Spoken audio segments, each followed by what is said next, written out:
Magandang araw mga kanegosyo! Welcome to Kanegosyo Coach. Ang topic natin ay hatid ng Kanegosyo Center at Go Negosyo. Pag-uusapan natin ngayon ang napakahalagang topic para sa mga negosyante.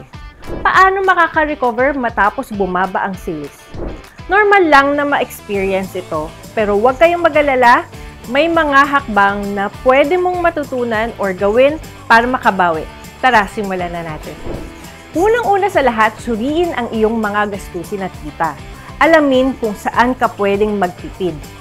Minsan, ang simpleng pag-aayos ng budget ay makakatulong upang mas maging sustainable ang iyong negosyo. Pangalawa, suriin ang iyong sitwasyon.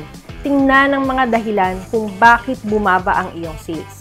Maaring ito ay dahil sa kakulangan ng marketing, matinding competition, o kahit na pagbabago sa needs ng inyong mga customers. Gumawa ng listahan ng mga posibleng dahilan at pagmunihan ito. Pangatlo, get your customers' feedback. Tanungin sila kung ano ang mga kanilang mga pangangailangan at kung paano mo sila matutulungan. Pwede mong gawin ito creatively sa pamamagitan ng surveys or social media polls. Napakahalaga ng feedback mula sa kanila dahil makatutulong ito na maunawaan ang kanilang mga gusto at kung ano ang pwede mong i-offer sa susunod. Sunod, baguhin ang iyong marketing strategy. I-revise ang iyong mga promotional materials. Isaalang-alang ang paggamit ng social media wisely and creatively. Maganda rin na makipag-collaborate sa mga ibang businesses para sa joint promotions. Ang pagbuo ng partnerships ay maaaring magdala ng bagong customers. Next ay i-update ang iyong produkto o serbisyo. Tingnan ang mga aspeto na kailangan mong pagbutihin. Maaari ka ring magdagdag ng bagong offerings batay sa feedback ng mga customer. Halimbawa, kung may mga customer na naghahanap ng healthy options, baka pwede kang magdagdag ng ganitong produkto. Isa pang pwedeng gawin ay mag-alok ng promo o discount. Ang mga customers ay mahilig sa discounts. Mag-set up ng limited time offers o bundles para makuha ang kanilang atensyon. Ito ay makakatulong ma-engage muli ang mga dating customers at makahikayat ng bago. Isa pa ay pag-aralan ang iyong competition. Alamin kung ano ang kanilang ginagawa na nagiging successful.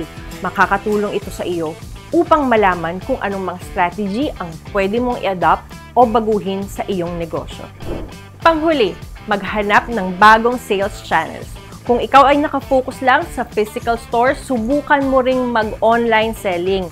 Maraming tao ngayon ay bumibili online, kaya magandang pagkakataon ito para palawakin ang iyong market.